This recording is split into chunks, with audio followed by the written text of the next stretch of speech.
Welcome everybody to a new era for WWE as we are about to review an episode of Raw that was deemed the beginning of the Ric Flair era of Raw, but not only was it the beginning of the Ric Flair era of Raw, we saw, in my opinion, the best title in WWE history debut, the Undisputed title.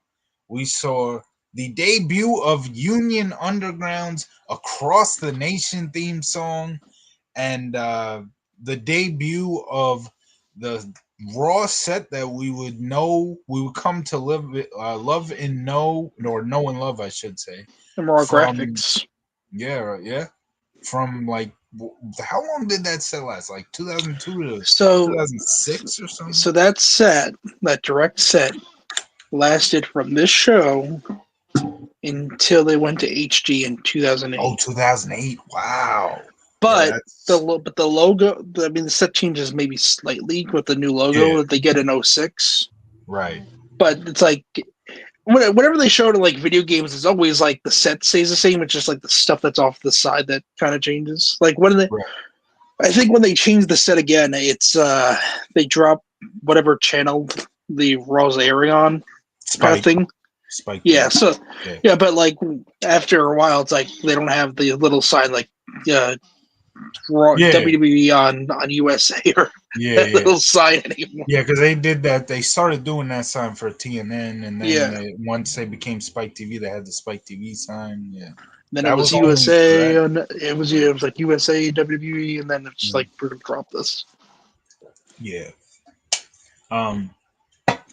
So obviously, you became a fan, and Yep. we've talked about how when we've become a fan a lot of times on this show. But you became a fan in what, late 2005? Yep. We covered that December 2005 SmackDown. Yeah. Well, I was not yet a fan, but I obviously became a fan later in the year in Thanksgiving 2002. A lot of the stuff that I grew up on, a lot of the stuff that WWE had when I first started watching debuts here. Like everything's starting to come into shape. The WWE that I grew up on is starting to come into shape in this episode with the Undisputed title, Across the Nation becoming Raw's theme song. Obviously, SmackDown already had the theme song that when I became a fan, the SmackDown theme song, Beautiful People, was still the theme song. So that theme song came in like 2001. So, and the SmackDown set already had the fist. So everything SmackDown wise was already in play. But for Raw, here's where everything for Raw came into play. Although, even though obviously the Undisputed title became a SmackDown thing later on, but then obviously with the Raw set, so the Raw set, Union Underground theme song, and the Undisputed title, all that, just a lot of great stuff. And for those who maybe are not reading the title, the episode that we are reviewing today is the April 1st, 2002 edition of Raw. Again, we are still on the road to Backlash '02. And how about this? This is episode 80 of FCT's Retro Wrestling Reviews, the show that continuously has changed its name during these 80 episodes. April Hopefully, Fools is actually episode 71. hopefully we will never change the name of the show ever again. This is well, Tro, you have missed a lot of the episodes. I've only missed one. Christian has now missed at least 20, if I'm not mistaken, because he hasn't been on an episode in a long time. It's essentially became and like I said, that's why I changed the name to put the T in, because it's mostly been me and you lately. It's been FNT's Retro Wrestling Yeah. Reviews. But yeah, just this series alone, obviously this is not the 80th video to be uploaded to this channel, but in terms of this series, this is our 80th episode. We have been doing this for about 3 years now. I joined the channel in 2022. So yeah, 3 years we've been doing this now. It's Mm. crazy. But I haven't asked because we kind of went into new talking about everything that started on this Raw. But normally at the beginning of the show, I do ask, Tro, how you doing? Didn't even ask me how I'm doing. I just did. April Fool's is on me. I thought we were friends. I guess not. I guess this time the real April Fool's was people hoping that they'd go back to Thorn in Your Eye. uh, I don't like well, the. I don't. Thorn in Your Eye is a SmackDown theme. No, Thorn in Your Eye was the Raw theme. Oh, what It was theme the is Raw. that? The Thorn in Your Eye. Oh yeah, okay, yeah. Oh, Yeah, they've right. been using it since '97. Yeah, I never knew what the name of the song is because they barely say anything on the. It's literally the last words they say. Thorn The in Your Eye. Yeah, the Attitude Era was all of the theme songs was all about just mumbling and making sure that nobody knows what the fuck you're saying. Yeah, it wasn't until the Ruthless Aggression era they're like, what if we gave lyrics to our weekly shows themes? And well, well, technically, hey, Drowning Pool, here's a new song for you. It's called Rise Up. technically, Beautiful People debuted before the Ruthless Aggression That era. is After true. the Attitude Era, though, it debuted Yeah. in like late 2000. Yeah, That's a banger, man. It really is. I'm not a big Marilyn Manson fan, but it's a good song. hey, you, what do you say? Something beautiful. That's my era, man. Well, that's your. The next SmackDown theme that they went to is my favorite theme now. You want sex and access to more sex and sex. Well, that part of the song was crazy, but it was a good song though. I mean, that was more mumbling basically. That was basically. That's why they said it so slow. It's like, I want sex and access to sex. Here's a video of Kurt Angle and Brock Lesnar. Sex and access to sex. It's all in black and white. Yeah. Well, Look, go ahead. big night. I didn't. I grew up with. Rise up. I grew up with Rise Up, and Across the Nation changed in like my first year of watching wrestling. So Damn. I mean, The themes they went afterwards were pretty good though. Like to be loved was yeah, a I little bit of love a. that. It was a little bit of a jarring theme. The unfortunate with To Be Loved is that it kind of gets associated with when the product started to go take a little bit of a downturn. Yeah. That and But I will say, the Nickelback crap. yeah, well, the Nickelback song was once the Islanders, pretty much around the same time. It was the Islanders' goal song. Yeah. We're So going out tonight. Hey, that's a good song da-da. too. It's a good song, but my problem is that I kind of associate it with when the product wasn't that good, honestly. I get that, but like, see, I get what it's immediately obviously associated with the product because it's the Yeah. theme song, but just because the product is bad doesn't mean the music's bad. All I hear Yeah. whenever I think of that theme, all I can think of is guest host era Monday Night Raw with these guest hosts who don't even know what the fuck they're talking about when they're talking about wrestling. Summerfest. You're gonna wrestle me at you're gonna wrestle him at Summer, Summerfest. I'm just here to collect a paycheck. Here's me freaking promoting my new movie Marmaduke. It's gonna flop. It'll ruin my career. I've never even heard of that movie. Exactly. Here's Pee Wee Herman. Don't look what he's doing over there in the corner. He's jerking off. What? That's what Pee Wee Herman, the actor, got arrested in the '90s for pleasuring himself in the. I thought you were saying that happened on the show. Like, wait, what? I mean that's very extreme. 2010. that's the area you missed there, Frank. I didn't miss the. Well, I was watching Impact TNA in 2010, so I Yeah, did. you missed the peak. Pee Wee Herman. Just stupid people, stupid era. Got Bob Barker out of it though. That was pretty nice. Yeah. Rest in peace, Bob Barker.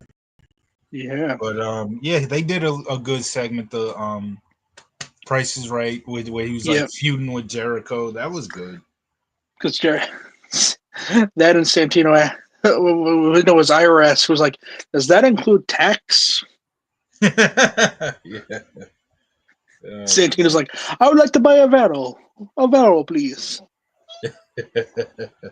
Yeah, that's funny. That's crazy. Um, Home opener today. Home opener, yeah. Yeah, It's gonna be interesting. can't wait, man. Hopefully we don't lose. Hopefully, who's it? Who do we have on the mound? We have not mm, Peterson. didn't Holmes just go? No, Holmes. we have what's It's his got to be name? second. Whoever It's pitched McGill. second. Yeah, Tyler McGill. Oh, yeah, yeah. Yeah, McGill's tonight Okay. today. Okay. Weird time for it too. Yeah. They're Acuna's in the bringing lineup. Acuna's in the lineup, by the Yep, way. they're Nobody. bringing out the only 2000s players who show up anymore, and the I know 2015. what if the 2015 team is Bartolo Colon and Juan Lagares. Are you serious? Nothing against either of them. To be fair, But we rallied around the whole part of the whole time. The whole entire 2015 playoff push was because Juan gets taken out by Utley. Gets his no, leg Tejada broken. was taken out by Utley. Oh, yeah. Lagares did have a moment though, Oh, because that's right. he almost won us game one of the World Series. Almost. He put us ahead in the eighth inning, or either in the eighth inning or in extra innings. Hello, welcome, Mech fans. Let's hear it for the guy who almost won us one of the games in the World Series, It would have been the first Juan it would Lagares. it would have been the first time in franchise history they would have had a 1-0 lead in the World Series. You realize that, right? They've never won a Here, game one. They've won here, two series, but never won a game one. here comes big, sexy Bartolo Colon. Yeah, And nothing he, screams 2015 here's World. Oh my gosh. and here's our 2000s team. No, not anybody else. Just John Franco and I think Todd Zeal. John Franco is so popular They though. only So bring out the two player. There's other people on that 2000s team, guys. Please, it it's should like be the Islanders only bringing out Clark Gillies and freaking Nystrom every freaking it time. should be Piazza for the 2000 team. Well, Piazza doesn't live in the Piazza. states anymore, so Yeah, it's a little that's the hard for him. problem. Well, you can get Fonzie. Fonzie and wasn't Fonzie? Yeah, Fonzie was just at a game. The last game was the last game or the second to last game. Fonzie and Santana were both at the game. Here's the bat that Roger Clemens threw back at Piazza. You saw the Family Guy clip, right? I sent you. Yeah, It's crazy. basically. I don't. Allider. What about Allider Yeah, and Fonzie? What about that? Yeah. give us give us more players, please. Okay, so like with the 15 team, it's understandable because some of those guys are still playing. Like, you can't bring DeGrom out, but you can damn sure bring Harvey out. You Oh can boy. bring You know what? Granderson, Harvey and Granderson. Why not Harvey and You know what they Granderson? should do when Harvey's about to throw the first pitch. You have Terry come out of the dugout and pull him. Boy. Redemption. You can't. You can't fuck up now, Harvey. Anyway, As my cat looks at me confused. yeah. She's like, "What did I Anyway, do wrong? I'm just thinking. I'm just cleaning myself. What do you mean?" anyway, we are getting to the show in question here. Yeah, April 1st. opening day for the 2002 Mets here, of course. April 1st, 2002 Raw. We kicked the show off in Ric Flair's office, and he has a shiny new toy in his hand. Gee, I wonder what it is. It's not like we were talking about it. All the stuff that's debuting on Yeah, this show. I wonder what it is. I wonder what it But is. Ric Flair welcomes everybody to the Ric Flair era of Raw, and he says that he will sign Stone Cold Steve Austin to a contract that will keep him on Raw forever. Well, he did. Well, spoiler alert, but he did sign Rob. He did sign Austin to Raw, but Austin was gone literally like 2, 3 months later. Damn sure didn't keep him on Raw forever. And he will have a special presentation of the brand new undisputed title to your champion Triple H.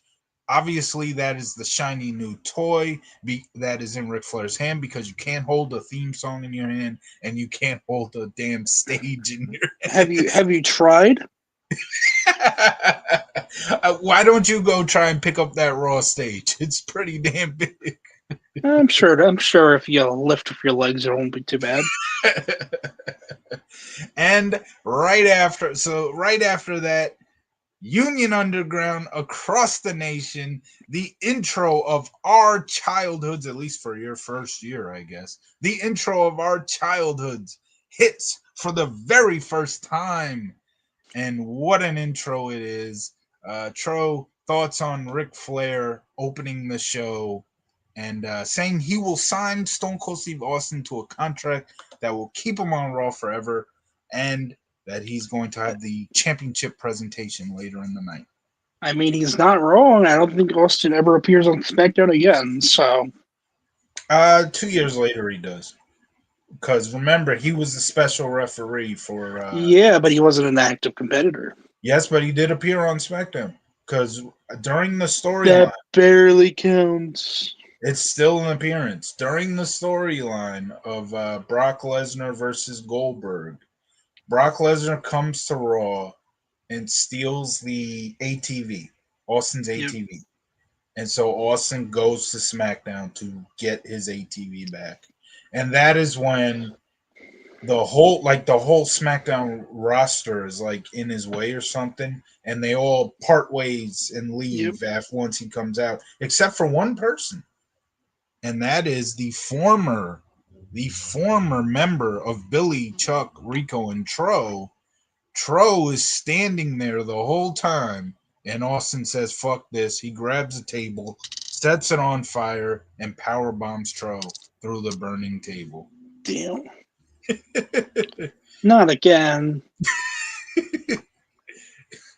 No, I thought it was a good way to open the show. Obviously, it's the first Raw. It's the first show. Period. Well, not post. The first show in the brand extension. So obviously, you're gonna have Ric Flair open the show and kind of welcome everybody to a new era. And then under Union Underground's theme song debuting, great moment. But we kick off the show. We officially kick off the show with an Intercontinental title match. Rob Van Dam is your champion, and he is challenging against Booker T. And in the end, RVD gets the win here. He retains the title with a 5-star frog splash on Booker T. But we have a return after the match. Eddie Guerrero attacks RVD from behind. Van Dam was on the turnbuckle, like the middle turnbuckle, celebrating, and Eddie Guerrero kind of hits him, and then power bombs him off the turnbuckle, and then hits him with a frog splash.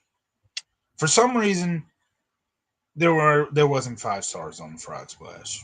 It's just a frog splash. When D'Lo Brown does it, when Eddie Guerrero does it, it's just a frog splash. But when RVD does it, it's a 5 star. But yeah, great way to bring Eddie Guerrero back.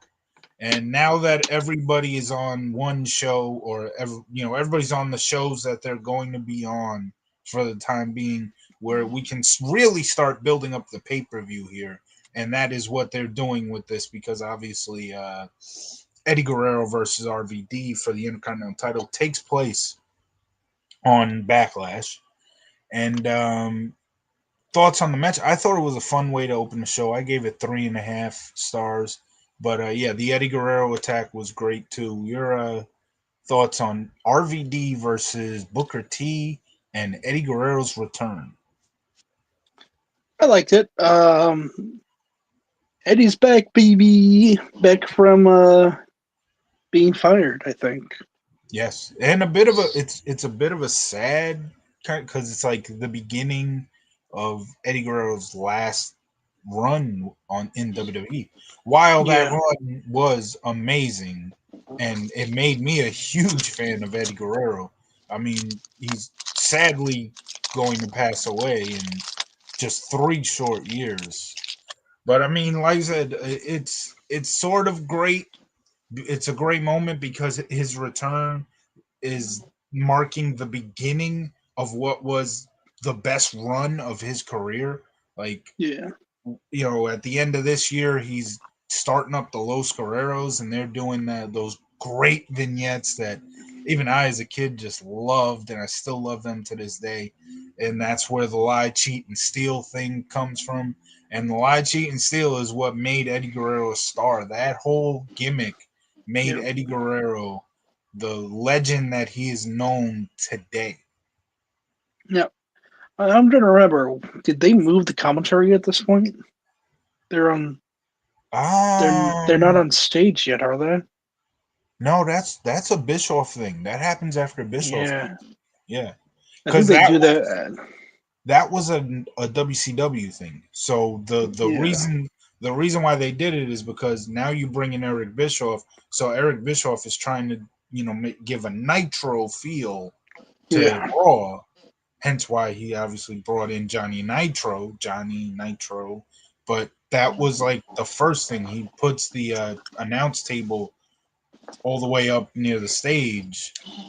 That was to say that this is the guy who ran WCW, so he's gonna do WCW things with Raw. I wonder if Except they like that. I you mean JR and Yeah, I wonder if they preferred that. you're so Less close. of a walk for them. Here's how, if I was in that position, what I would think. Obviously, yeah, less of a walk, especially at their ages, that's a good thing. But you are literally right near the pyro, and that Yeah, shit is loud. It's loud just sitting in the crowd. I can't imagine how loud it is just being literally right under it, essentially. especially Canes. Yeah. It did lead for a really funny Yeah, moment on New coach. Year's Day. Yeah, New Year's Day of 2004, where Coach is, being the heel that he is. He's like got his feet up on the table, and the pyro goes off, and Coach just falls down. That was hilarious. But Being close to Pyro would probably be less yeah, than good. that's why I think they maybe weren't fans of it. It Like, did look the so the unique. raw intro is going off like right behind their Yeah, heads. yeah. It did look so unique, though. That's what I liked about it. It Yeah, was so unique. Um, it was definitely different. yeah. Now we have Mr. McMahon in ring. Oh, so like literally right after Eddie Guerrero got out of the ring and they took RVD out of the ring, Mr. McMahon jumps out of the Whoa, crowd, and not jumps the crowd. He jumps out of the crowd. Remember, Kurt Angle was the one who wanted to yeah. jump the crowd. But hold, can we take the camera off this guy? What is he doing here? You know who I am, but you don't know why I'm here. Oh boy! So McMahon comes out saying he doesn't want to interrupt anything. He doesn't want to interrupt the show, but Okay. he's come here to sign Austin to SmackDown. He then calls out Austin to come out and sign. That is when JR says that Flair has said to a producer to cut to a commercial break, and that is when they do. And when they come back from break, uh, McMahon is on the outside of the ring, kind of berating JR, I guess. And there you see security guards standing on the other side of the ring, waiting for Mr. McMahon. But instead, McMahon comes back into the ring, and as he asks for Austin again, but instead, um, hang on here, he asks for Austin. Oh no, no. What he says is he asked for Austin, and instead he got Ric Flair's security guards. He then says if the security guards want him, they should come get him. McMahon says he's not leaving until he signs Austin. But that is when Ric Flair comes out, and Mr. McMahon tells Flair that the old saying, money talks and bullshit walks, and that was not edited by TNN. He says he says he'll be doing the talking and Flair will be doing the walking because he's going to sign Austin and there's not a damn thing that Flair can do about it. Flair then tells McMahon one of the funniest things you can tell your boss and the guy who owns the company. He says, unless you brought a ticket, then you're gonna have a small window of opportunity to leave. I don't think Mr. McMahon needs to buy a ticket, but obviously, in storyline, this is no longer McMahon's show. It is Ric Flair's show, and McMahon reminds Flair that. And Flair also says that money talks. Well, how about this new set? That's going to be doing all the talking. Well, that because obviously the set cost a hell of a lot of money, but it wasn't Ric Flair's money; it was Mr. McMahon's money. But again, in storyline, it would be So Ric. did you buy a ticket to be on the show today? I did not, but this is my show, so Oh damn it! I didn't buy a ticket. you got to buy a ticket to come on the show.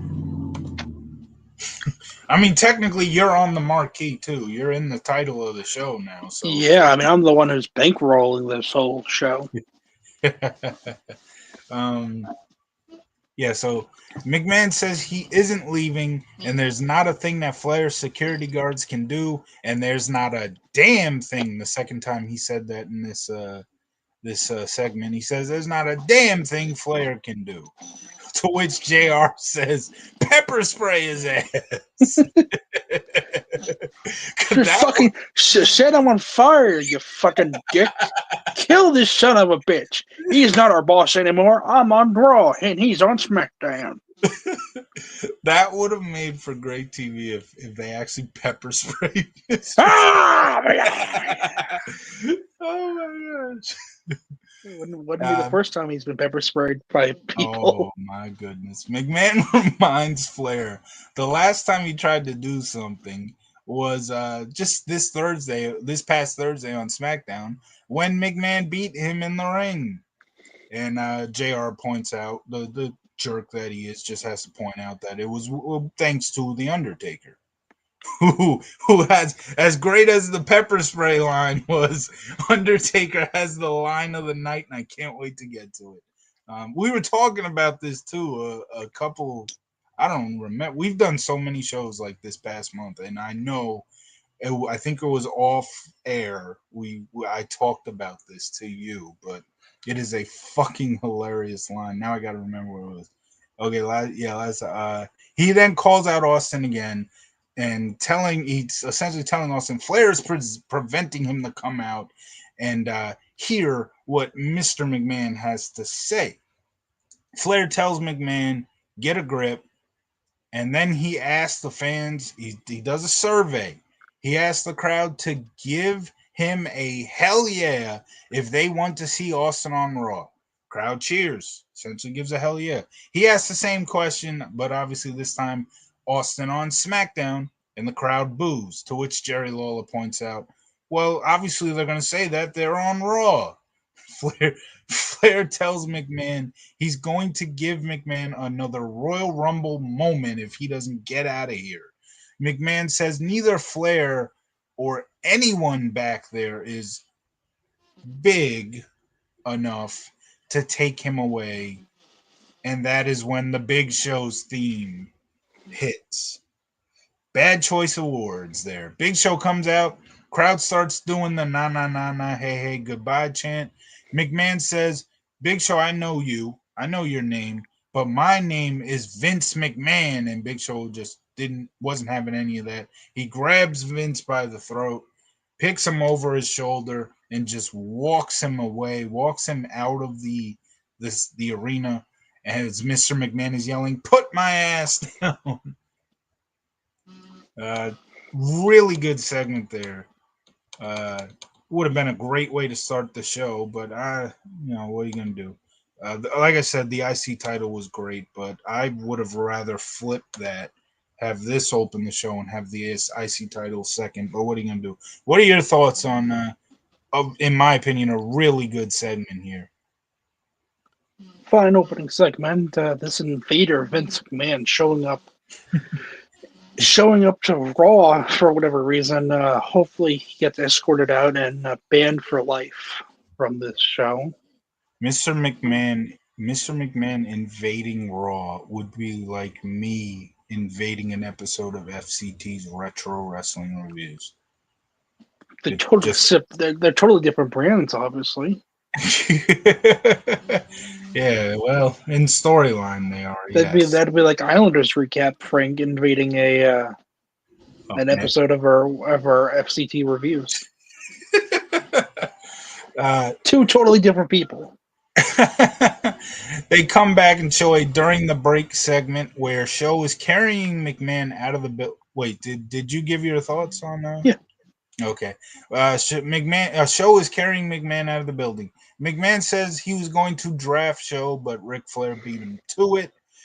Show then puts Mr. McMahon down right by the doors, and McMahon, uh, essentially thinking Big Show had a change of heart, tells him he's going to see what he can do about making a trade. Big Show then grabs Mr. McMahon as Mr. McMahon was about to walk back into the arena. Big Show grabs him and just throws him out of the door. Really good segment there. It was good comedy. What do you think about Big Show tossing Mr. McMahon out of the doorway there? This is for 1999. Yeah. Yeah, that goes back. That whole altercation just goes back to our WrestleMania 15 road to. Yep.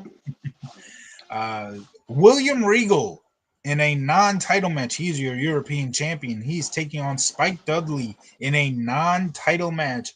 But before the match, notoriously heel referee Nick Patrick, all of a sudden playing the babyface role. He searches William Regal for brass knucks. He finds him, takes him away from Regal. But right after that, obviously, he walks away from Regal. Regal sneaks another, takes another pair out of his trunks, puts them in the turnbuckle pad.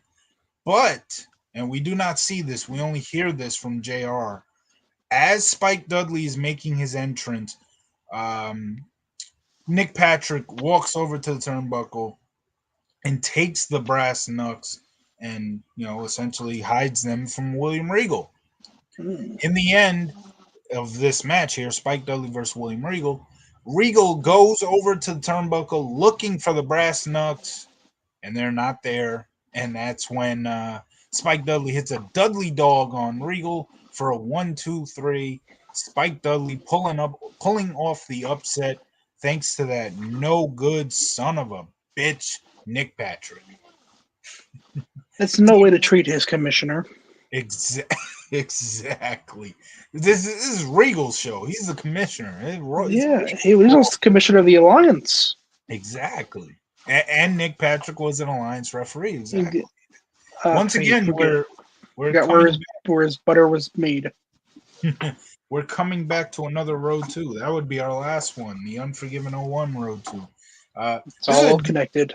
This is a decent match. Spike Dudley getting the upset. Nothing wrong with an upset occasionally. 2.5 stars for me. Tro, your thoughts on William Regal taking on Spike Dudley? It was a good little comedy kind of match. Yeah, and it Regal, was Regal realizes he's fucked. yeah, and it was really interesting to see Nick Patrick playing a babyface role. It's something you do not see every day. Now we get a lot of segments in a row here, and I love it. But we're gonna start with the NWO backstage. Scott Hall says, "What's the deal with Ric Flair?" First he drafts NWO, and he's making that sound like he's gonna say first he does this, first he does that, first. But instead, right after saying that, he just goes to saying, "I hope Flair signs Austin. because I want to get my hands on him. And then that's when X Pac is like, yeah, well, uh, what's the deal with Flair putting him in a match with Kane?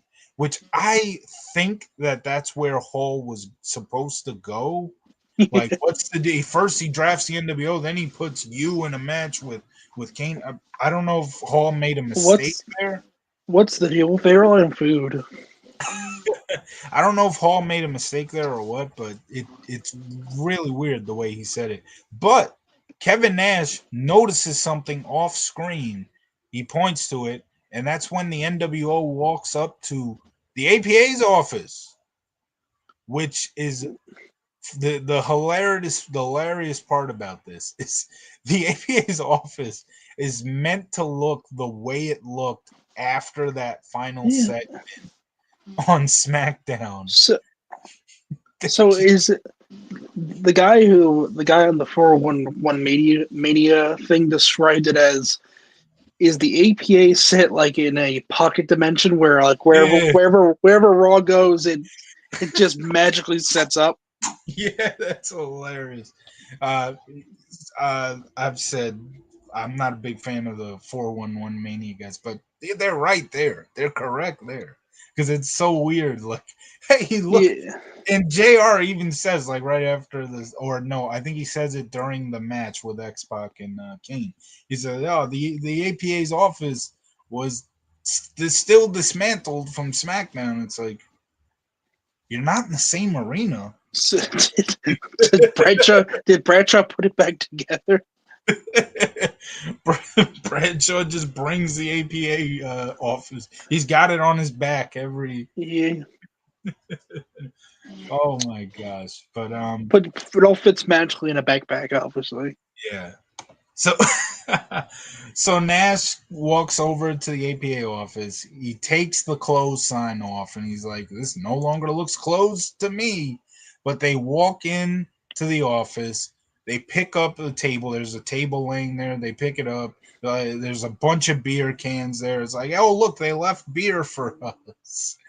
And that's when we go to commercial. They come back. Bradshaw and Jacqueline backstage. Jacqueline, essentially, they're in the middle of a conversation, and we're cutting in right in the middle of it.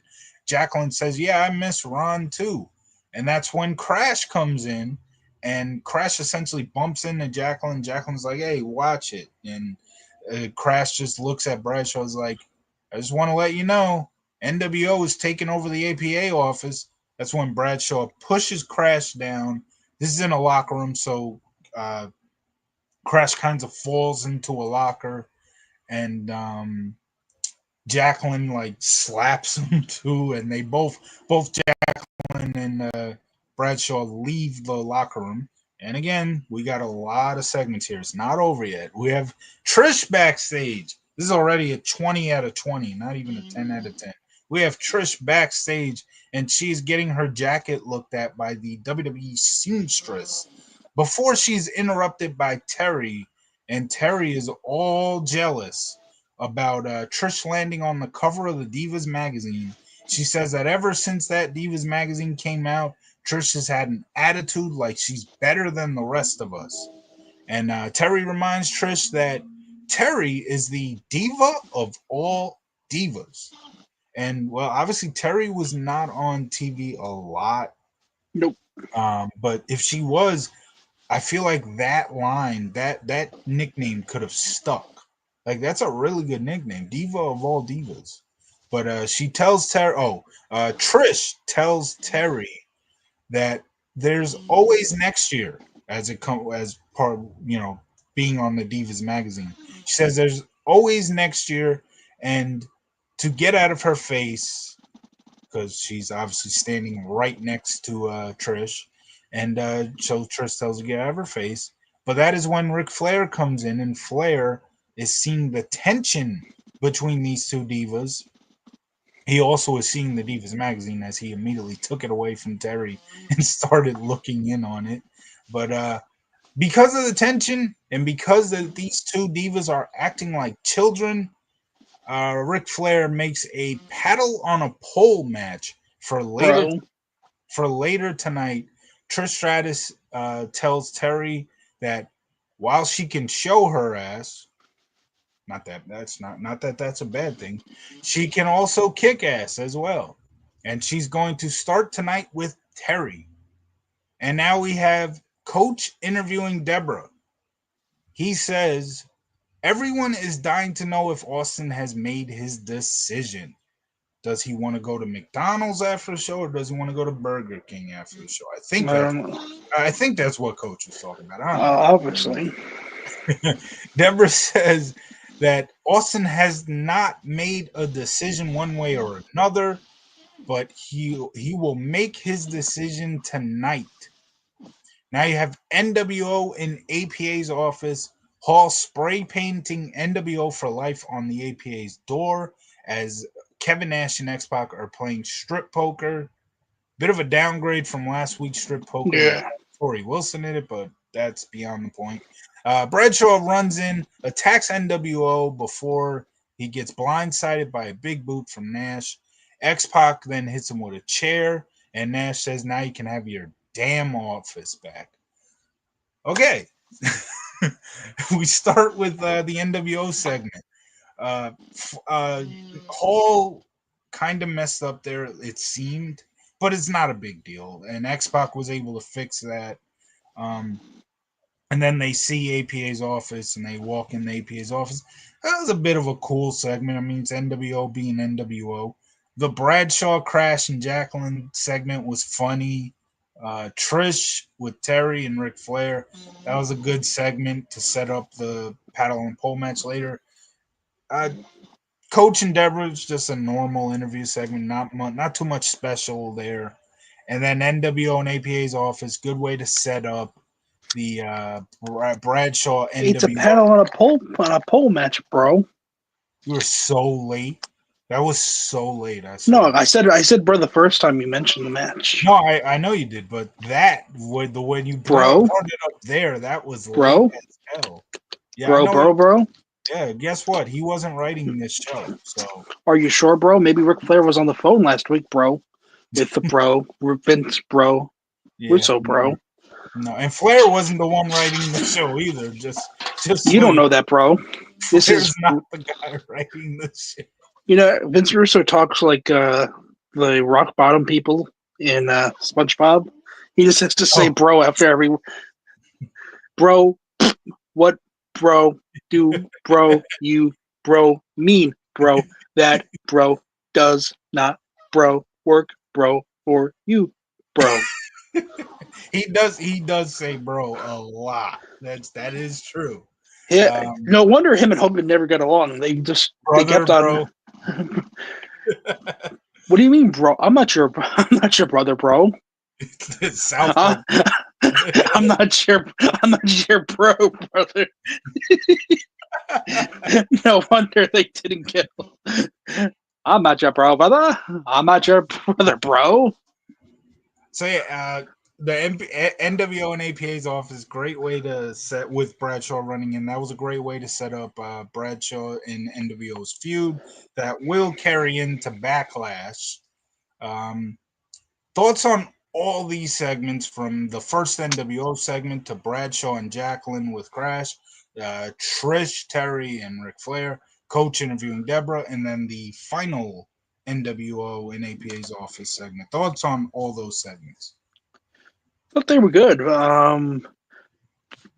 But the amount it has to be a pocket dimension. That's the only explanation why the APA's office is in the same exact type of because you know how long it would take Bradshaw to have to set up those beer cans and bottles in the same direction.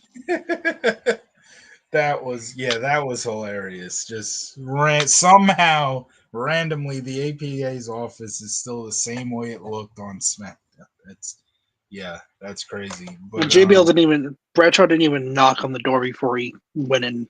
that's true. That's true. He, Broke his own rules. yeah. Oh boy. Trish, Terry, and Ric Flair. Thoughts on that? Or first, Bradshaw and Jacqueline with Crash. Hey, it's Crash Ollie. Yeah, Haha, this is post 24/7, so we have jack shit for you to do. yeah, yeah. He'll be gone from the company within Yeah, by this time next year. yeah. Well, Trish Thing. and Terry with Ric Flair later on. What you thought about that segment? It was fine setup. Fine Yeah. setup for a match. There's not much to say about Coach interviewing Deborah, but do you have anything? How long was Deborah still on TV? That's what I I thought was she, thinking too. That's what I was thinking. I thought she was done after the invasion. No, apparently not. She You didn't even did, have she didn't even have her cookies here. yeah. You said enough about the NWO attacking Bradshaw, so Fucking freaking yeah, face Deborah over here. yeah. Moments ago, they re-air NWO attacking Bradshaw, and then that is when we cut to hardcore title Raven, who just won it from Maven, Maven Raven. Raven. That was on our SmackDown, the last show. Raven goes straight into a title defense and immediately drops the title. I think they could have did something with Raven as hardcore champ. And this wasn't even a 24/7 thing. Like nobody even ran in during this match. It's just Bubba Ray beat him. I really think they could have But done something. he had the shopping cart of doom. It didn't work this time. You know, as former cart attendants, I think we can attest getting Yeah. hit by carts kind of Oh yeah. sucks. Oh yeah. Oh yeah. And there have been times where people are standing in front of us walking slowly that I've Yeah. wanted to go all Raven. I've wanted to be like, get the fuck out of the way. That would make for a crazy hardcore title match. Somebody just brings in the cart machine, puts a The bunch of cart, carts on them, and just chug runs it, chug over. it. Yeah, don't worry. The way to beat it, just move slightly to the right. Move slightly to the right, because then you're gonna have to get to the front of the cart machine and have to manually pull to get them to turn. It And then would. the cart machine gets a flat tire. It turns out the person who had the shift before you didn't fucking charge it. Oh boy, yeah. So yeah, Bubba Ray gets the win with the Bubba Bomb. It was a decent match. I give a lot of matches on this show 2.5 stars, but this one also gets 2.5 stars. Your thoughts on Raven Good dropping the title immediately to good Bubba Ray? start for Bubba's singles Yeah, run. So yeah, yeah. he has that going for him. He was in the hardcore division here for a couple of months. I don't know how long he had the title, but he was definitely in the hardcore division for a little while. And then they Yeah, kind of made him like a tag guy. He was teaming with Trish, which, like they I ran said, they ran out of things for him to do. Like, oh well, you're now a tag team wrestler again. he got the team with Trish Stratus. So good for him, man. Now we have Mr. McMahon in a limo. He's on a phone call, and he says that just because that 7-foot monster threw him out of the building, it doesn't mean that he's leaving. He's in the parking lot and he has sent his sources to get Austin and bring him to Mr. McMahon so he can sign him to SmackDown. He says tonight he's going to sign Austin before the night is over. Decent little segment there. Austin, McMahon was good here. What do you think about it? The 411 media guy said actually something else that was pretty funny. He said, for aspiring evil geniuses, maybe don't have a cameraman in your limo when you're making your evil plans. Yeah, yeah. Just Well, saying, that's Vince let the cameraman right. like you said. You're supposed to Suspend your suspend disbelief, your disbelief. So, but but it's you also know, it's also true. So yeah. it's like, here's my evil plan. You're I'll look supposed right at to the camera and say it. you're supposed to realize that there's no camera there. This is what you're supposed to see. It's suspend your disbelief. 411 mania. But undisputed title presentation. This is where Undertaker has the line of the night, and it's fucking hilarious. But we will get to it real soon. Ric Flair comes out. He says, "You've heard him say it 1,000 times, but this time he couldn't say it more meaningfully, and this feels like one of those moments where they always say that Vince McMahon loved to, uh, I don't know how you would say it, but this sounds like Vince McMahon is kind of to make Flair say this seems kind because like he's like I've said it 1,000 times, but I couldn't say it more meaningfully now. And it's talking about like he said it 1,000 times about WCW's title, the NWA, those titles, but since now he's saying it about the WWE title, he couldn't say it even any more meaningfully. And so what he says is, this is the most coveted trophy in all of sports, and it's his honor to present it to his future Evolution teammate Triple H. He says that Triple H worked, trained, and slaved to win that title at WrestleMania, coming back from the injury. So he calls Triple H to come out, and instead, it's Tro. Tro comes out. Oh my! And And then the Undertaker comes out, sets a table on fire, and power bombs Tro through the table. Not again. Well, Undertaker comes out, and he says Flair drafted Undertaker first just so he can embarrass him. And he thinks Undertaker is just going to sit back and let that happen. Undertaker says that Flair thinks Undertaker is just going to sit back and let Flair hand the title to Triple H. He brings up beating Flair at WrestleMania and says, it's the worst pain that you have ever felt in your life. At this time, the crowd, every time Undertaker says something, is obviously responding with what, what, what. So right after Undertaker says what he just said, the worst pain you've ever felt in your life, he turns to the crowd and says, "Say what if you like to sleep with your own sister?" So the crowd goes, What? "What?" And that's what I mean by the line of the night from Undertaker. He caught the crowd off guard there. It's the best moment to ever come out of the what chant. It was fucking hilarious. Did 411 Mania have anything to say about that line? Probably too busy fucking his sister. Oh, oh my. I did not think you were going to say that, but okay. Now we're going to get sued by 411 Mania. Oh no, not the guy in 2000. Not the guy who, in his last review in 2004, said he's leaving 411 Mania to start his own website. Oh, whose review were you reading? It was some guy who was like, yeah, oh, here's my Raw rant, here's my SmackDown rant of the week. Oh, I think I know who you're talking about because he called it his rants, right? Yeah, Yeah, I think I know who you're talking about. he Oh, was very prolific with it. he started his own website. Him and his friend in 2004. He's like, the rumors are true. I'm leaving. Ah, I'm like, I don't give a fuck. yeah. Undertaker says the year before at WrestleMania 17, because remember, before the sleep with your sisters line, he brought up beating Flair at WrestleMania. He said the year before at WrestleMania 17, he did the same to Triple H.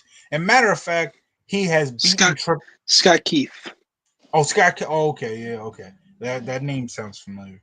Um, he says he's beaten Triple H every time he's faced him. He says Flair is showing him up and disrespecting him by putting the belt on Triple H, even though it's literally Triple H's title. He won at WrestleMania, but yeah, this is just good heel work here from Undertaker. Obviously, trying to make it about him when this situation literally isn't about him at all. He says that it may be time to live up to his WrestleMania moment promise, where he was going to make Ric Flair's life a living hell by every day giving him a WrestleMania moment. So, what was not to dive off of the segment, but what was Scott Keith's last review for 411 Mania in 2004? It was a hold on. We're giving too much. Not that anybody's watching, but we're giving so No, but much. it is kind of cool to like see what people's legit reaction back in 2002 was. It was. But it's like I hate on 411 Mania so much, and we're giving so much publicity to this. Again, not that anybody's watching this, but His last review was August 2nd of Raw. okay. So August 2nd, 2004. Yeah. So yes, the rumors are true and speculation. Some of it is true. This is my final Raw rant for 411. As next Monday, I'm moving with my buddy to his new endeavor on the web InsidePulse.com, Never heard of it. along with many other 411 writers. Oh, so they gutted 411. Damn, they pulled the Yeah, what let's was- see. they Let's see if the pulled website's even open anymore. yeah, I've never heard of them, so I can't tell you. But they pulled radical move on 411 Mania. Yeah, stealing stuff. So are they so? Uh, I think yes, yeah, they're still active. doesn't Scott have like something called the Blog of Doom? Maybe I think that because I swear that name sounds familiar. Eric Hernandez. I mean, they're still They yeah, they're still do still. they still do wrestling reviews. Yeah, I don't know if he does it anymore, any of them anymore, but the website's still active. So either it got bought out at some point, or I don't know. Interesting. Uh, so getting back to the segment here, he says Undertaker says he's gonna give Flair and he's gonna start living up to that WrestleMania moment promise. But as he starts taking his coat off, Triple H comes out. He says Undertaker did beat him at WrestleMania last year. He totally ignores the fact that Undertaker also said he's beaten him every time they face each other. But I guess he wants to ignore that. But that was then, and this is now, and right now he is the champ, and he's got 15 pounds of gold sitting over there that says Undertaker won't beat him again. That's when Undertaker tells Triple H to put his money where his mouth is, and he challenges Triple H to a undisputed title match. I guess technically the first match of this belt's history at Backlash. Triple H agrees, but he also says he doesn't see no point in waiting for Backlash. Let's do this right now. And Undertaker says Backlash will be fine. Undertaker takes the belt from Ric Flair. Ric Flair is holding the belt, that those 15 pounds of gold that Triple H was referring to. He says that's a damn fine looking belt. It's even got your name on it. Then he lays it on Triple H's shoulder and tells him to hold on to it while he still can.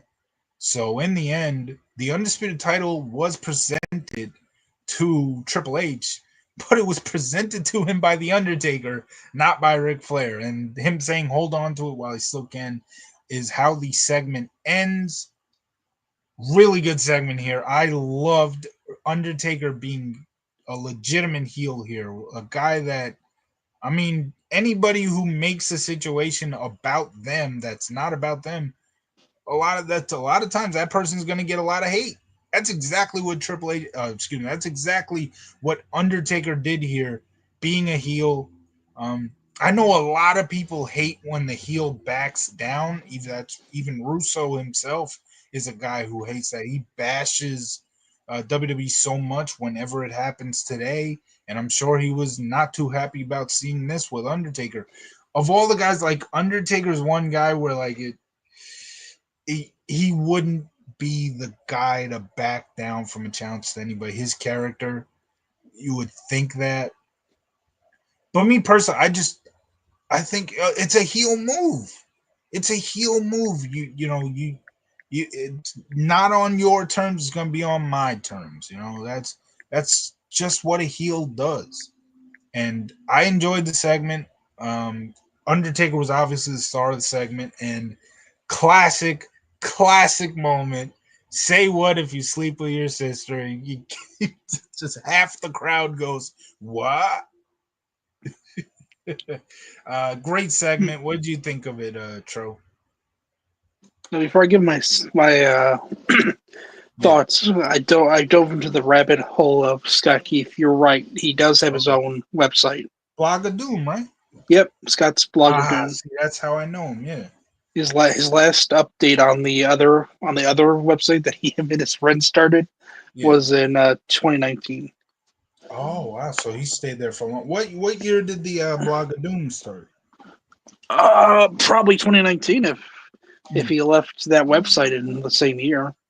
Okay. His last review for that show for that one was SummerSlam of that year, and it's not like he hated the show. He said it was two big thumbs up. Yeah. So it's not like he Uh, just stopped watching after that. yeah. But I think he still does. He still does like old reviews on Yeah, his Blog of Doom. That's he did one today. of what show? A random superstars from 1996. Nice, nice. That'd be hilarious if he actually reviewed this episode Yeah, of Raw. he's trying to keep pace with us, obviously. Motherfucker be like, I'm continuing my road to Backlash 2002. I I heard what you said about me, Frank. Fuck you.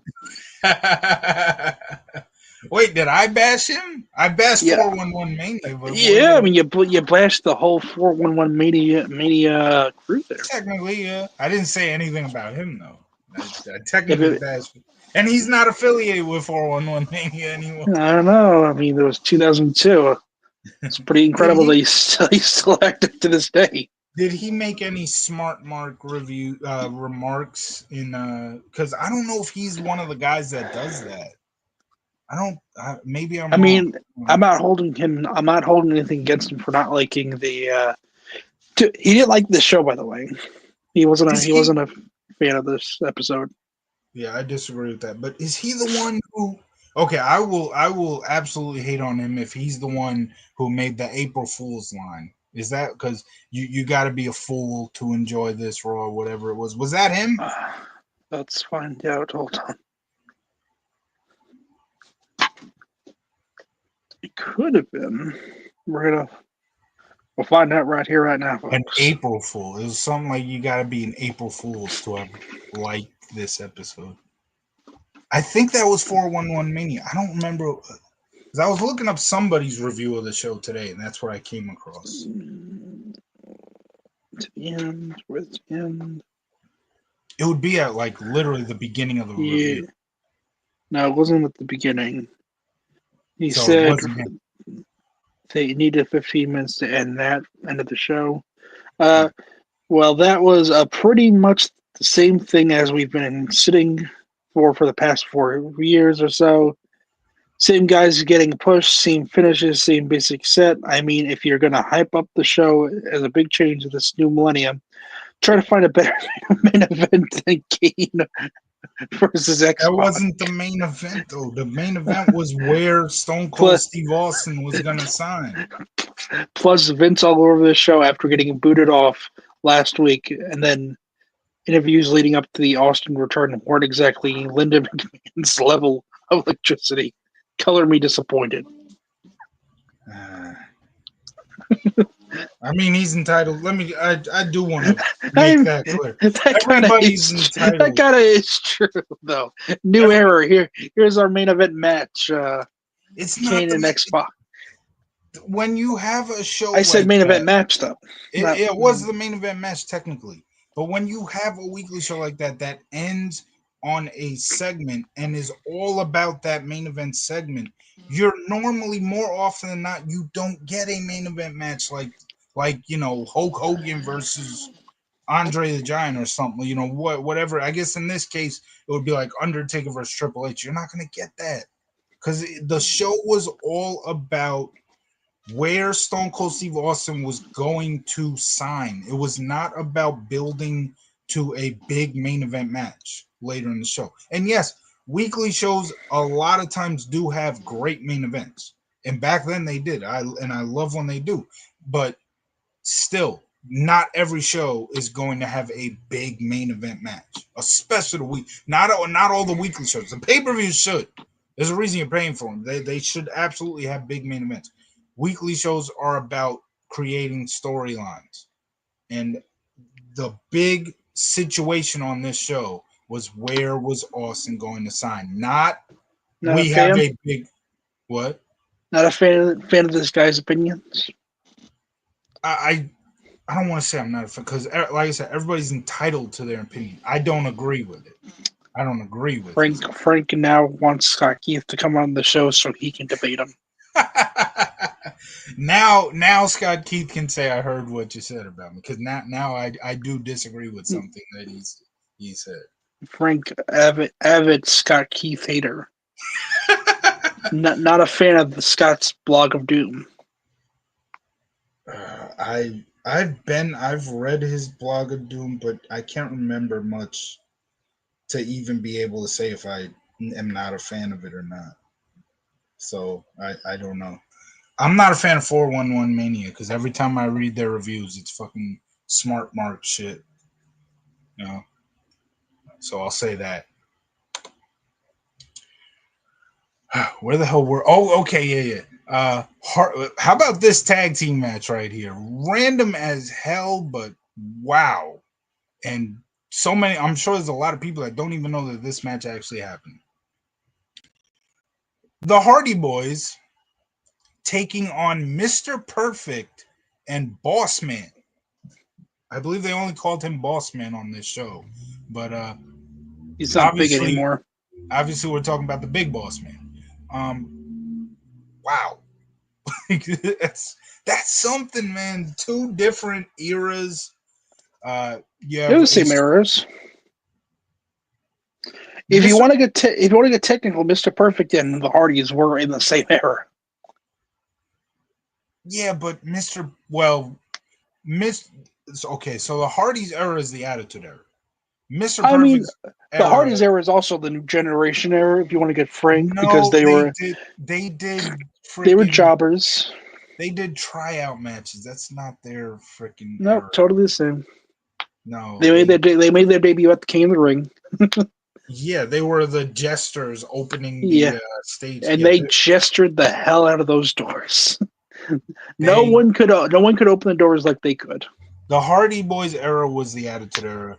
Boss Man and Perfect was late '80s, early '90s era, and so this, but Perfect and Boss Man, two of the biggest characters of that time period, and the Hardys, the biggest tag team of this time period. It's a So, go ahead. it's a good thing that Hogan's not on Raw. Yeah. He'd want So, to beat them up. He'd want to beat them up for old time's sake. yeah. So, like I said, I gave a lot of matches 2.5 stars on this show, and this was another one because the crowd was into this match, man. Jeff Hardy gets the win by hitting the Swanton on Boss Man, but, and again, remember, we're building towards a pay-per-view here. Brock Lesnar comes out.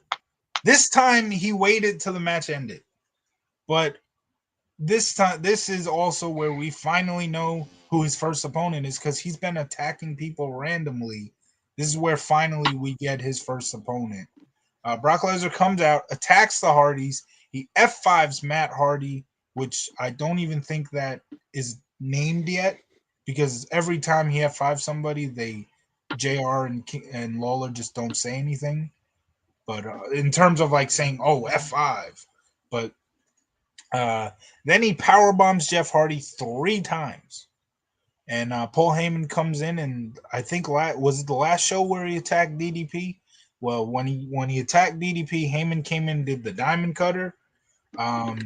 Here he comes in and is looking down on the Hardys and doing that thing that the Hardys used to do.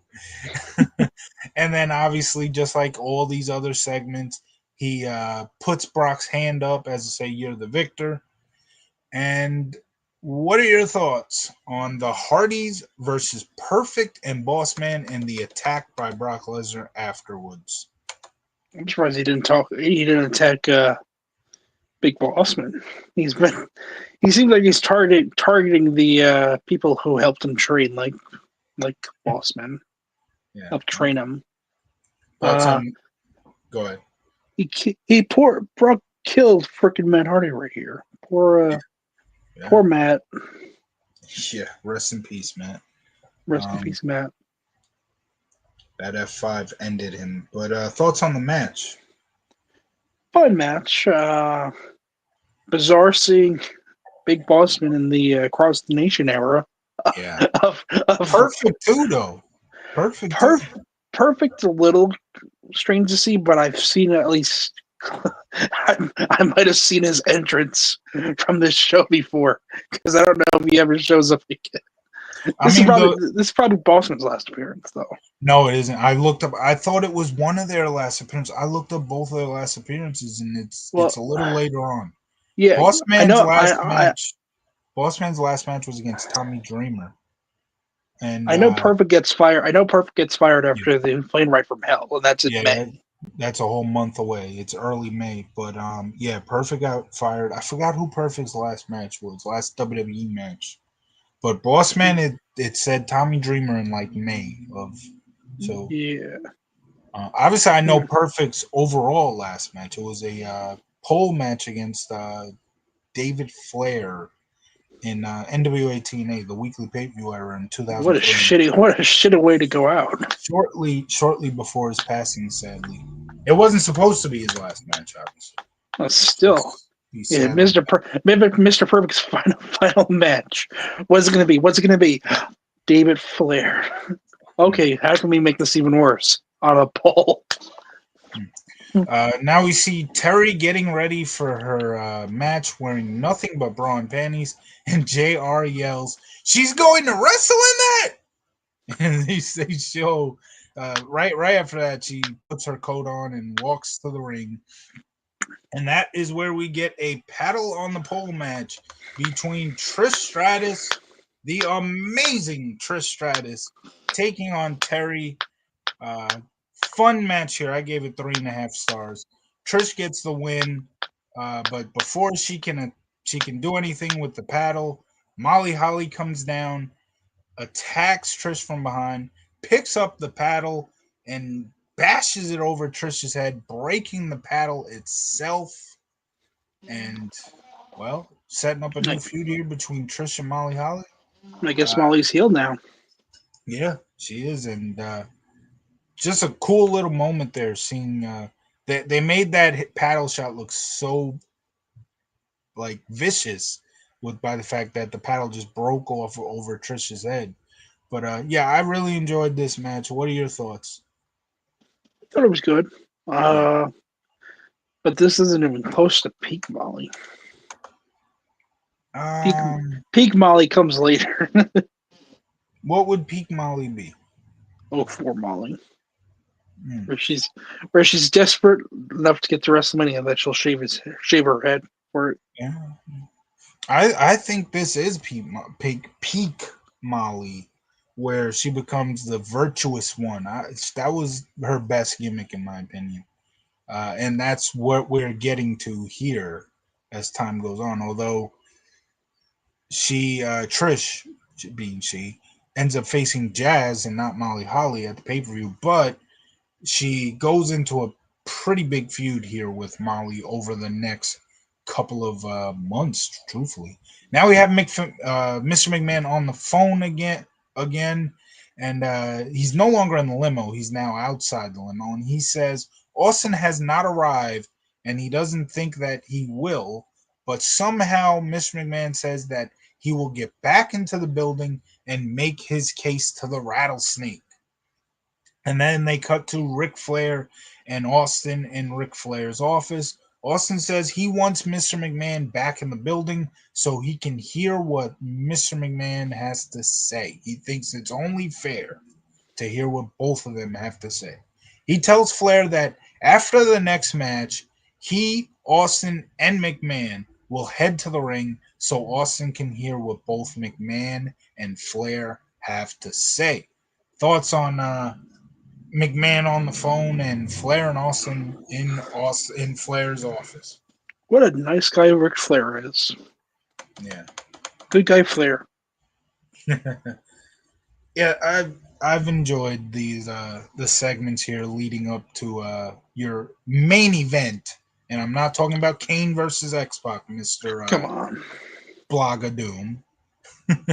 Speaking of which, though, They replay Kane's epic backstage segment from the SmackDown episode that took place on last Thursday, and then they show highlights of the 6-man tag match, and then they cut to Kane walking to the ring for your final match of the night, not your main event, your final match.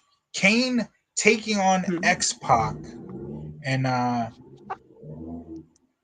X Pac gets DQ'd here as NWO jumps in and attacks Bradshaw. Or no, excuse me, attacks Kane. Bradshaw comes out and helps Kane take out the NWO right after that. And I gave this match 1 star. I wasn't really feeling it. But your thoughts, Kane X Pac? Hold on. I'm trying to figure out when Kane's Finger 11 theme. Okay, so this is It's actually on pretty this cool. show. This It's is the on this. debut of it. Oh, really? Oh, wow. Yeah, that's what I was trying to figure out because I remember he also said in his blog like Finger 11 should probably change their name, change their names. Yeah. He didn't like the name, so I'm like, did he just change it? So this is the debut of Finger 11. My God, it's crazy. Is Another big part of my childhood growing up. Yeah, but you don't really associate it with Masked Kane though. It's more of a I do. Did you watch Survivor Series 2002? yeah, but like I don't know. I don't know. I feel like it's more unmasked Kane and specifically one entrance that really worked. Yeah. I have vivid memories of walking out of Madison Square Garden, hearing that song play, and I was, as far as I can remember, it's the first time I even knew that there was actually singing Yeah, on that. I was like, "What the it's a hell?" it's a fine song. I listen to it every now It and is. again. Yeah, it's a great song. But the only time the themes ever like truly worked out perfectly for Kane is when he's about to face Eric Bischoff and he has to get unchained. So Oh, the entrance takes so long that by the time he gets in, it's like on the second or third verse. yeah. It never sounds as good. It never sounds as good as it does that one specific time. Yeah. Ric Flair. Oh no! First we have McMahon back in the building, and he's making his way to the ring. And now we have Ric Flair in the ring, and he is about to introduce. And this is your main event, by the way. He is about to introduce Austin, and that is when Mr. McMahon comes out. He says that Flair looks a little upset. He must be upset because Austin insisted on Mr. McMahon coming back, and he says he's going to set Ric Flair straight. He says Austin is looking for a business savvy man, and or business savvy owner, I should say, and he reminds everyone that it was his intellectual sperm. Let that Yeah. sink in. Let that sink in. His intellectual sperm that planted the egg of what was known as pro wrestling and is now known as sports entertainment. It was his business acumen that 16 years ago made wrestling on pay-per-view famous. He says it was he who recognized that the WWE would be a global brand, and those are the things that Austin is looking for, or is actually thinking about before he signs. Then he mentions that he was the guy who realized that this ringmaster thing just wasn't going to cut it, so he created the rattlesnake Stone Cold Steve Austin.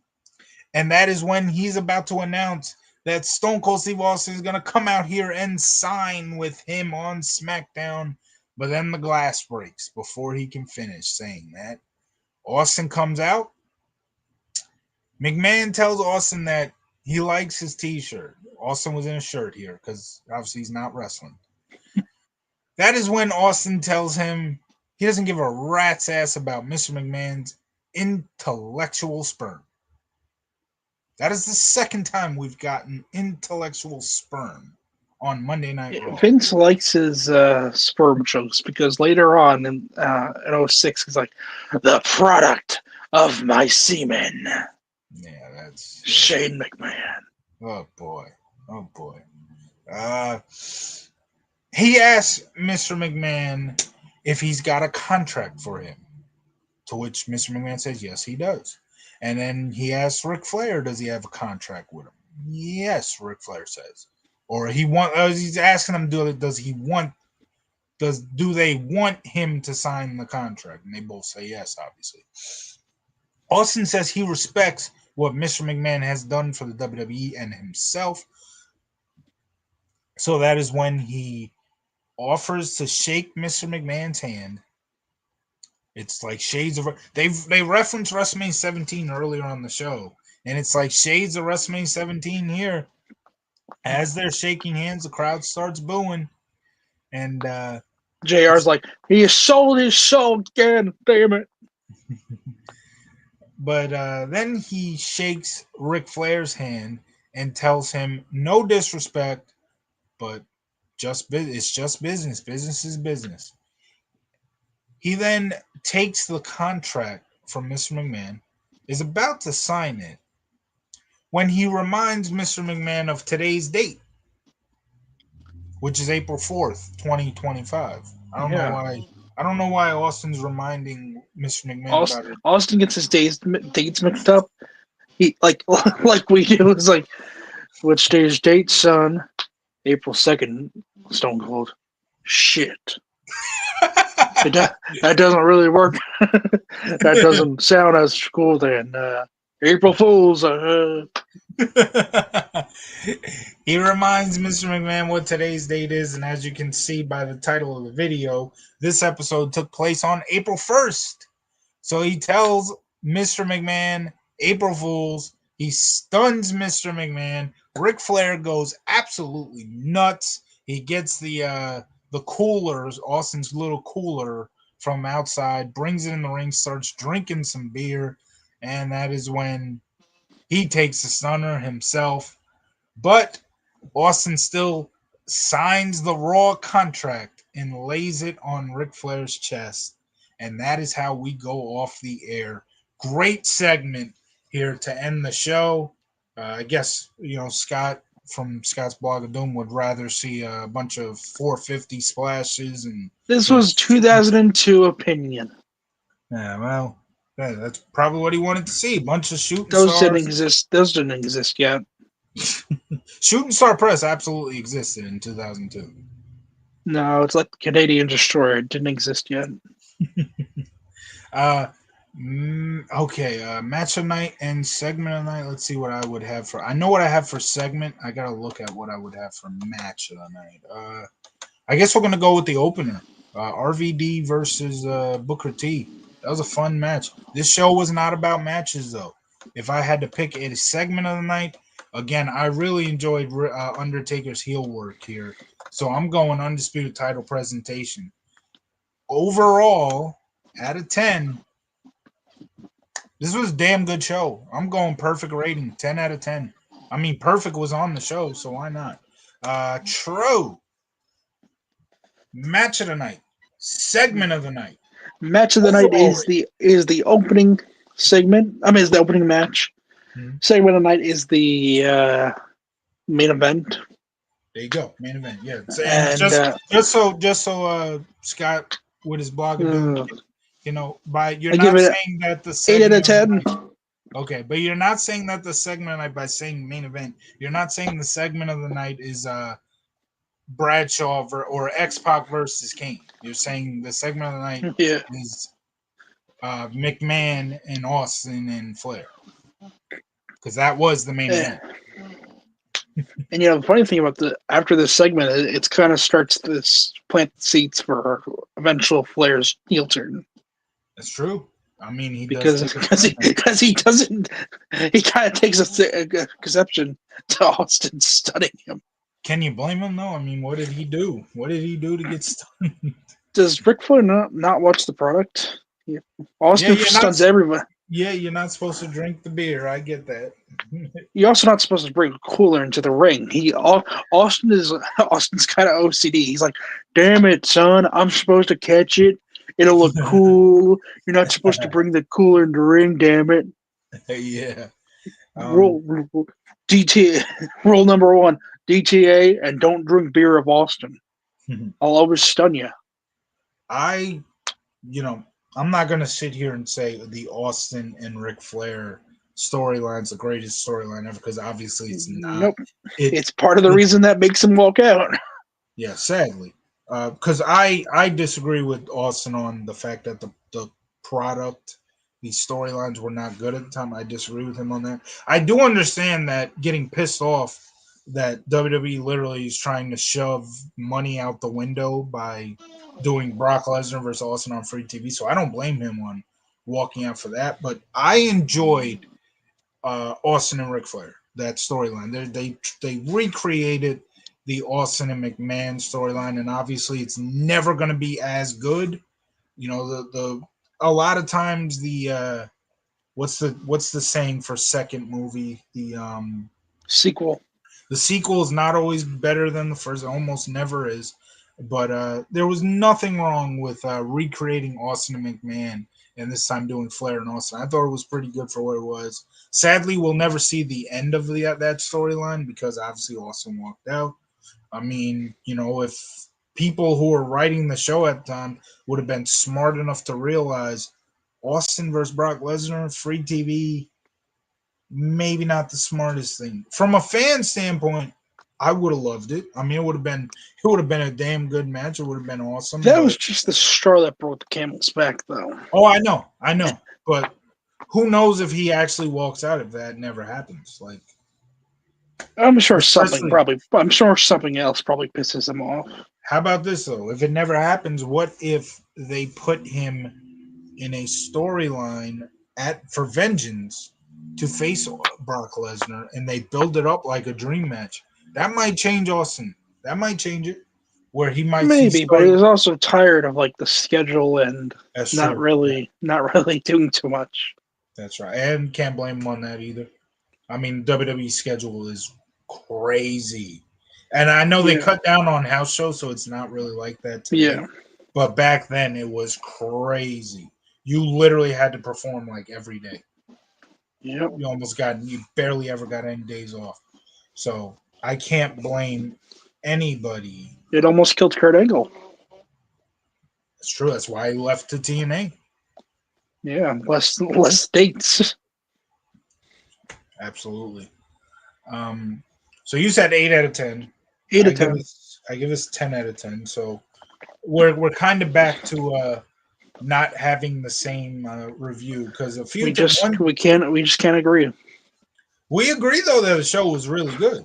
8 out of 10 is a good rating. So we do agree that Yeah, it was a good show. if they if that main event match didn't happen, and the random ass paddle match Oh, the paddle match was great. might have been a 10 but unfortunately, we had those two matches. Yeah, I see nothing wrong with the paddle on pole match. X Pac versus Kane was at least building towards a storyline, so I understand that. I didn't really care for the match, but And I was only banned once during this show, so that's true. yes. You were well. You never really said anything. Trish was the only one on the show, and you never really said Yeah, anything about her. But I couldn't say anything that would make you leave, like saying that Stacy Keebler ain't that hot. you said what now? I said that Stacy Keebler. He's banned. We're gonna set a table on fire and power bomb him through it. Is not that hot. You're gone. I forgot the one thing that you were banned on in the show was something that it had nothing to do with. It was I forgot. ticket. Oh yeah, I, you got it. You I had to have a ticket. yeah. You didn't have a ticket. I run this shit. It's my Oh, show. damn I it. mean, especially when Christian doesn't want to. he hasn't been on here in a long time. It's essentially my show. Well, I But guess like I'm I gonna have to. said, I'm gonna have to sell my shares to a consortium. if the custodian is Stacy Keebler or Trish Stratus, Tori Wilson, I'm all Nope, for it. ladies and gentlemen, my consortium is Scott from No, 411 Media. he can talk about the main event of this show, which was Austin Austin making his decision, not Kane versus X Pac. You both can have a very fun, non-heated discussion about professional wrestling. Well, it wouldn't be heated because I don't get heated over opinions. I disagree with people's opinions, but I don't get heated about it. I'm sure he could say something that would probably get you heated. You know I only ban you in a joking way, right? Obviously, Yeah, that's how you're still here. But Scott Keefe comes out flying. So, Stacy Keebler is dog shit, but you know who's even worse? Buffy the Vampire Slayer. oh, he's gone. He's immediately He just starts like naming off like all your favorite shows, saying they're all dog shit. gone. Oh boy. Buffy sucks, Bears suck. It's like the Family Guy clip where he's trying to piss off New Yorkers. Yeah. Oh yeah. Yeah. Bear piss Frank off. Buffy sucks. Bears suck. David Hester sucks. Uh, Vince Russo sucks. so episode 81 will be the okay. So this is Monday, Tuesday, Wednesday, Thursday. This will be the April 4th episode. Today. Ah. That's true. We should have. Well, we were one episode behind. We should have did the April 4th smack. Ugh. We should have been doing this episode yesterday and should be Our doing. our timelines are all fucked up. But we're about to catch up with the current time. After this episode, which if we are, tomorrow's Saturday, right? Yeah. Ah, maybe Sunday. So if we can get through that on Sunday, most likely our next episode will. Well, I don't know. I don't know if I'll be able. The funny thing is, if we do, if we, if we Do do, you? if we do review the April 4th episode on Sunday, that could potentially set us up to review the April 8th episode of Raw on April 8th. Ooh. That being said, I don't know if Tuesday. I don't know if I'll be able to do that on Tuesday, but we'll see. Maybe we can do that. But any other thoughts on the April 1st, 2002, Across the Nation episode of Monday Night Raw? Across the nation. A lot Union Underground. a lot of debuts on this show. A lot of debuts. Any thoughts? Any final thoughts? No. Okay. So so so the fact that we're just sitting here randomly talking about stuff, that must mean that, and it's the last thing we're doing, that must mean this is the main event of the show, right? Yes. Yeah, well, no. Everybody came. If anybody who clicked on this show, they came for the review. They didn't come for any of the random talk after the show. Just like nobody tuned into the April 1st, 2002 Raw to see X Pac versus Kane. I tuned in. They tuned in for Stone Cold Steve Austin's decision. I wanted to see the 15th Kane versus X-Pac match within the year. That was your main event, not X Pac versus Kane. I wanted to see the Slow Chemical debut, damn it. Nobody at the time knew that song was debuting. Damn. So, like I said, we have the April 4th episode of SmackDown. That will be our next review. That will be episode 81 of FCT's Retro Wrestling Reviews. After that, at the end of April, in the middle of April, we will be looking back on the Islanders' month of April. Oh, yeah. And then at the end of the month, we will be recapping the Mets' month of March. Maybe I'll go. Maybe I'll take a leave of absence like Sinclair. Maybe. So if you like this video, please, if you enjoyed this video, please like and subscribe, and we will see you again most likely on Sunday.